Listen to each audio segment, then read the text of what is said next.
Hello, and welcome to Maybe I Can, exploring possibilities one sprinkle at a time. If you've ever found yourself asking, is this all there is to life? Then you're in the right place. I'm Debbie, author, speaker, entrepreneur, and coach. And every Tuesday, I'm here to share a sprinkle of hope and inspiration. Together, we'll uncover the more joy, more fulfillment, more prosperity, more fun. We'll share stories of transformation, actionable tips, and that little nudge you need to take the next step. So let's embark on this journey of discovery and say, maybe I can, to a life filled with more. Ready to find out? Let's get started. The Maybe I Can show starts now. Well, hi, everyone, and welcome to the Maybe I Can podcast. I'm your host, Debbie Weiss, and thank you so much for joining me today. I have to say that I have not been live in 2 weeks, I guess maybe 3 weeks now, and I've missed you. It has been, I'll fill you in a little bit, but for my day job, I needed to take a standardized test, and at 61 years old, not so used to studying and sitting for tests and all that stuff. So I was kind of cramming. Usually it takes people a few months to prepare for the test, but for whatever reason, I had it in my mind that I wanted to do it and get it over with. So I had my head down, I was studying, and so I think I took the test 2 days after that podcast would have been, so I didn't come live that day, and I'm happy to say that I passed the test. Yay. And then last week, I took a quick trip down to Florida to visit my mom, so I wasn't here on Tuesday, so that's where I have been. But I'm so glad to be back, and I have to be honest that until about 2 hours ago, I had a completely different show topic planned, and kind of this came to me just as it did for that test that I took. Leading up to the test, I was just kind of memorizing stuff and maybe not really understanding how things piece together. And like the night before the test, I was reading something that I'd read before in studying. And all of a sudden, I had this aha moment and thought, oh, that's how it all goes together. And then when you have an understanding of really the reason behind it and how one point, affects the other, it starts to make sense. And all that memorizing that isn't necessarily necessary when you get that. And I'm sharing that because that's what happened to me 2 hours ago. And when I had that aha moment, I thought, oh my goodness, I have to come and tell you about this today. So totally winging it, since it literally just came to me 2 hours ago. And I'll tell you how the whole thing kicked off last weekend or last Friday, when I went into TikTok. And I have to say, even though I am on TikTok posting videos, I am not on TikTok as a user, because I have come to understand how you could get sucked down that TikTok hole, that Reels hole, whichever social media platform is your poison. It works. And I see how all of a sudden it's an hour later, and I'm sure my youngest son could say it's like a day later when he lifts his head up from the Reels or the video. Anyhow, I go on TikTok to just see if there were any comments or anything on my latest video. And at first I looked and I thought, wow, this video that just posted has 10,000 views. For me, that's a lot on a regular basis. And then I go in the comments and people were like yelling at me and calling me all kinds of disgusting names that I'm not going to repeat here. And I'm thinking, what is happening? And then I start to read and I see that people are defending me And they're saying, this is not her. This is not her. That woman has this color hair, and that woman looks like this, and whatever it was. And I quickly realized, they're bashing me for something I did not do. I did not say. The things that they were saying about me, I don't know who this woman is. I got the idea of the things that she said, and it's completely opposite of who I am. And I panicked. I panicked. What do? Do I go on every single comment, because there were a lot of comments, and say, it's not me, please, please don't think it's me? I was so mortified that people thought that I was the kind of person who would make certain disparaging remarks. And they were judging me for that. And now these people wouldn't, they would go out and say negative things about me, and they would tell everyone that they knew, look at this disgusting woman and what she says and what she stands for. And I'm like, oh my gosh, what do I do? Do I make a video? But I knew from the past, a couple of years ago, I actually did have a TikTok video go viral, and it got 3.7 million views. And I wanted to tell people, because at the time it was right after my husband passed away, and the comments, the kind comments, and the things that people were saying, it literally was getting a hug from the world. I can't describe it. It really is just the opposite of what was happening. It was like how social media could have a very positive effect and then a very negative effect. And I wanted to tell people, thank you. You don't know what you've given to me and what you've done for me. And nobody watched the thank you video. And so I know that that wouldn't work. And so I think I answered one comment. I actually messaged my assistant, and she deleted the video, the one video that was getting the most negative play. There's still a couple up there that have a few comments. And I just decided I have to be okay with it not being okay. Like, there is no fix. I can't tell every single person that saw this. How this comes to play into what I want to discuss today is that I was afraid of being judged. And I've spent my whole life afraid of judgment by other people. And it started, and if you've been listening to this podcast for a while, you've heard this before. It started in childhood, because I have had a lifelong struggle with weight.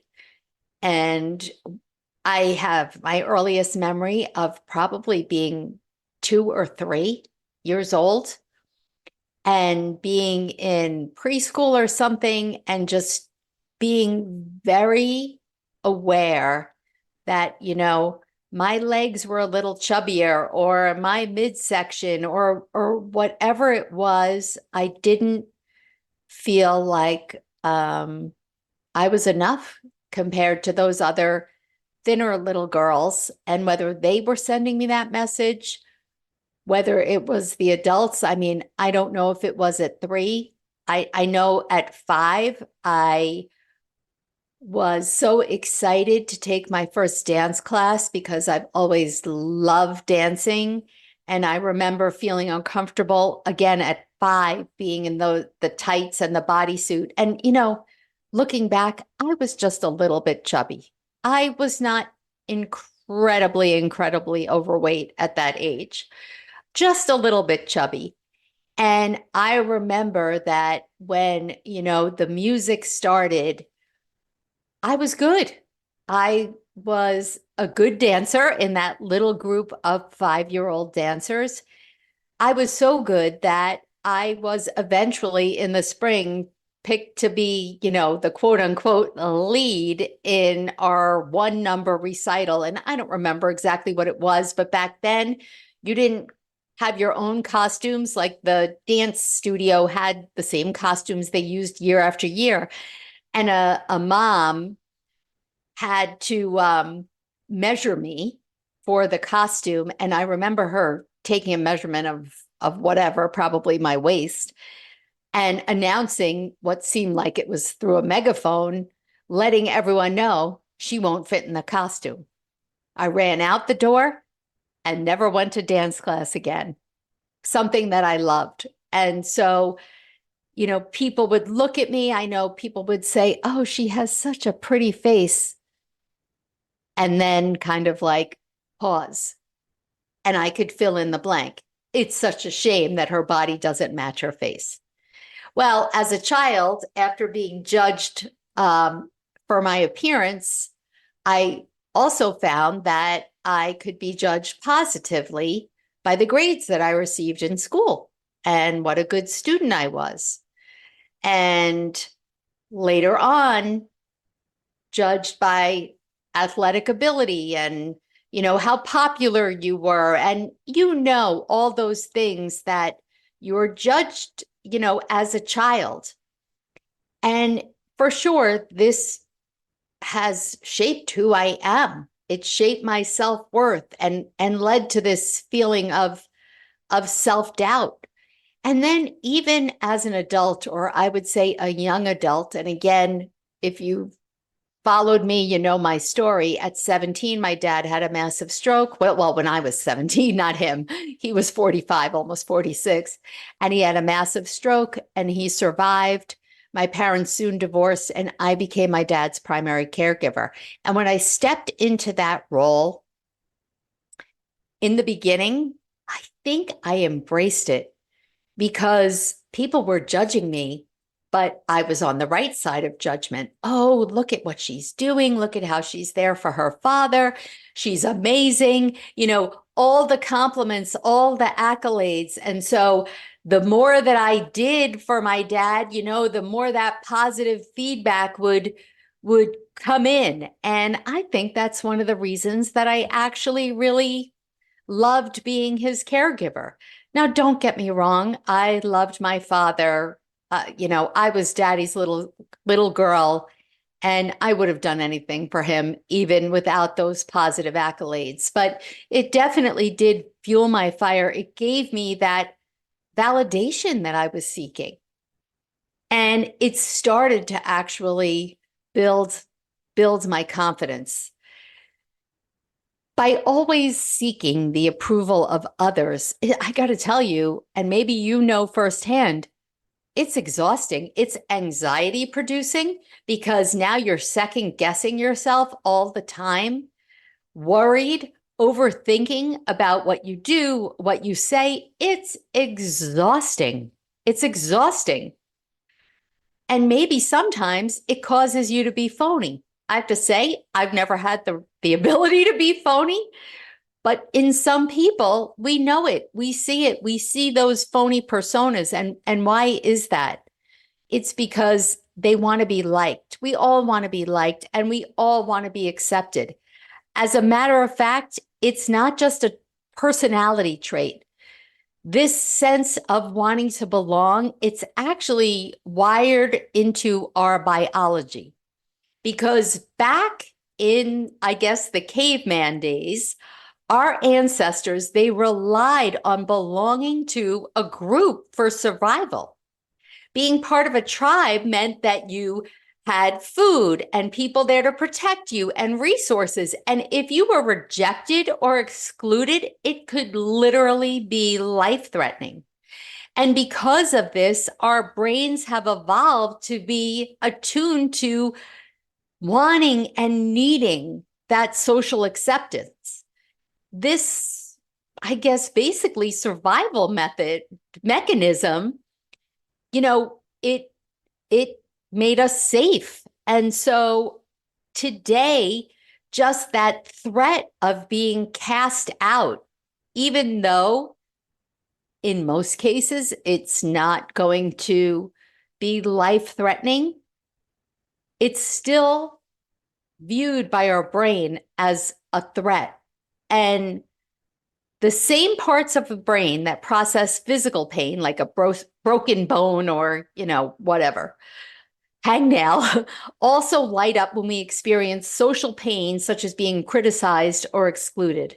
And this is why judgment and disapproval can feel so intense and why we all instinctively try to avoid them. I think in our society, it can manifest as becoming a people pleaser or the need to over-explain or want to strive to meet the expectations of our family and our friends and strangers, just like I wanted to meet the expectations of these strangers on TikTok. This is literally, for me, defines my life. I have always been a people pleaser without realizing it, without realizing that it had a name. And I think it started before caregiving for my father, actually. I think about when I was in my very early teens and my parents were having marital trouble. And, I wanted to do whatever I could do to make it work for them. And so I spent my time trying to be the best that I could be and make them both happy and talk to them both and make them reconcile. And oh my gosh, talk about exhausting. And then as I got older, it became people pleasing. Well, it showed to me most evidently in my need to volunteer and to not let people down. That's what people pleasing is, right? So if anybody ever asked me for help, I always was the first to say yes. Now, I don't know whether I did it because I was afraid they wouldn't like me. I'm sure that's part of it. I don't know if it was the idea that they needed me and that was building up my self-worth. I'm sure that was part of it as well.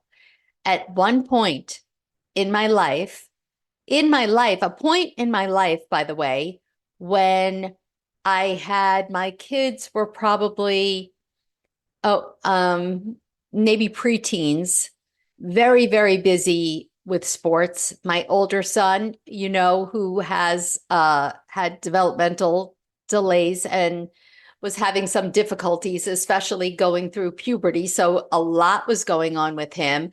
My husband was at that point just starting to really suffer a little bit more from anxiety and depression, and working full time. And my dad at that point was in the last stages of his life.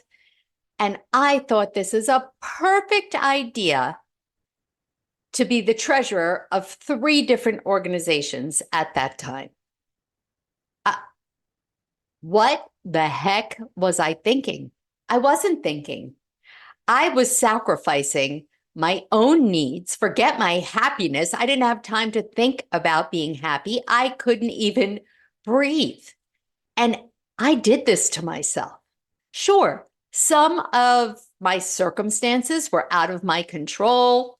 What was happening with my father's health and my husband's health and where my kids were. But it was completely in my control. My volunteering was completely in my control, within my control. I could have, should have said no. And it really wasn't until a friend pointed that out to me. She said, and those of us who were old enough to remember Nancy Reagan, just say no to drugs. I needed to just say no to people when it did not work for me or my family or my long-term goals. Sure, I did want to help. I believed in these organizations and I did want to help. But you know what? I really wasn't a help, because what was I doing? I was running in and out of places. I had checkbooks, because not a lot of computers back then. Checkbooks out the wazoo. I'm running from bank to bank. I don't know where the heck I was because everybody banked somewhere else, including me. It was nuts. It was nuts. So I said, okay, she's right. And my friend was the really opened my eyes to what I was doing. I didn't even really understand what I was doing. And then that kind of set me on a little path of research, trying to understand about people pleasing and about the fact that saying no was a form of self-care. It was something that I never really understood was self-care. It was self-preservation, for goodness sake, but it was a form of self-care. And so I did. I started saying no and I backed down. And as a matter of fact, eventually I just went to one organization that I felt the strongest about. I became president. And when I was done, I said goodbye. Still involved, but not even close to the level I had been. And took back on like one little teeny volunteering thing for the other organizations and, have had it in a good place. Although I have to say, it started to creep back up just recently. And earlier today, I said, look, I am doing it again. And I kept thinking about this one thing I had said yes to that didn't really resonate with me. And I'm not passionate about. What am I doing? I'm doing it again. So earlier today, I emailed the woman in charge and I said, I'm sorry. I just cannot commit to do this. Good luck, basically. And I felt really good about this. So today, or yesterday, I should say, I was on a call with my mastermind group. And in discussion, something came up because I was frustrated with this contractor that I'm using. And I'm very unhappy in his response time. And he was supposed to help me with some customer service having to do with my book sales. And when he didn't answer in to me, a timely fashion, he said, well, it could take 3 to 5 days. And I said, 3 to 5 days? That's unacceptable. And Andrea Crisp, the coach, said, well, why is it unacceptable? And I said, well, that's not customer service. I've been in the customer service business for 30 years. And everyone in my office will tell you that I am an absolute nut job when I see that light flicker, because sometimes during the day, if we're all on the telephone, it goes to voicemail. If we don't pick up that message the second that one of us hangs up the phone and call that person right back, I am like barking from my office. Did anybody get the message? Who was it? Did somebody call back? I do the same thing first thing in the morning. If they're there before me, when I come in, I like pull up our computer where we see the messages from overnight. Did you see this? Did you call this person? Did you call this person? It's like, it's 9:30. You didn't call them back. And my team is like, but we were busy and people were coming in, and I get crazy. And what I came to realize today, and another reason why I decided I have to talk about this today, was that yesterday Andrea said, why don't you journal on what it is that you're afraid of? And as I started writing, I realized, what am I afraid of? I'm afraid that people won't be happy with our service. Now, it's a business. I still feel very strongly about customer service, except, my version and someone else's version might not be the same thing. So I realized that, yeah, I'm afraid they're not going to like me, and they're not going to like me. And then they're going to tell other people, oh, that Debbie Weiss, blah, blah, blah, she's no good. And they'll share that with everyone. And I realized here it's rearing its ugly head again, that same fear of judgment and not being liked and seeking that external validation. So I took a deep breath like I just did. And I thought, okay, at least I noticed it, right? The first thing we need to do is be aware and identify these triggers. And so I've shortened that time span now that it's taking me to identify the triggers, because overcoming this does not happen overnight. I think for me, it's going to be a lifelong journey, since it already has been a lifelong struggle of mine. So it's not going to change overnight, but that doesn't mean that it can't change and that we can't improve. And so I need to pay attention, and you need to pay attention if you find that this resonates with you. And notice that when am I seeking the need for approval or validation? And try and challenge your thought and reframe it. So what? What if they judge me? What if they do? What's the worst thing that can happen? And remind myself that people's judgments are most of the time more about themselves than it really is about you, right? It's kind of like they're holding a mirror up to themselves, and so they reflect that back onto you. And, sometimes we need to, I find this all the time. I respond to messages too quickly, especially with saying yes to things that I don't want to. We need to take a pause and practice saying no without guilt. The other thing that people do that I'm always impressed with is that they set the expectation with their own time and energy.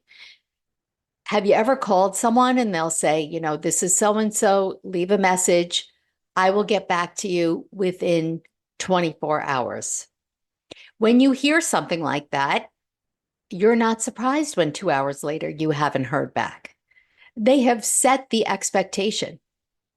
And that really is empowering, and something that I personally am going to consider doing in the future. Find your own internal validation. What do you think of your decisions and your actions and your progress? And journal about it. Pat yourself on the back and surround yourself with people who support you for who you are, not what you do or what you look like or any of those things. And practice letting go along with me this week. Well, not just this week. From here on in, my new mantra is going to be, not everyone will like me, and that is perfectly fine. If this resonates with you, please, I would love to hear from you. Drop me a DM on Instagram at debbie.r.weiss. And remember, you are not here to be liked by everyone. You are here to live your life on your own terms. So go out there, make it a great day and a great week, and I'll see you again next time. Thanks for spending part of your day with me here on Maybe I Can, exploring possibilities one sprinkle at a time. It's been great having you, and I hope you're leaving with a spark to light up your journey to more. Remember, every big change starts with a single maybe. If you're ready to kickstart that change but not sure where to begin, I've got just the thing for you. Head over to download my free guide, The One Critical Step to Kickstart Change, and take that all-important first step. Let's make those maybes into reality one sprinkle at a time. Catch you next Tuesday at 4 p.m. Eastern, 1 p.m. Pacific, with more stories, tips, and that extra push you might need. I'm Debbie saying goodbye for now, but always remember, maybe, just maybe, you can. Views expressed on this program are those of the host, guests, and callers, and do not necessarily reflect the views of the station, its management, or advertisers. You're listening to Transformation Talk Radio.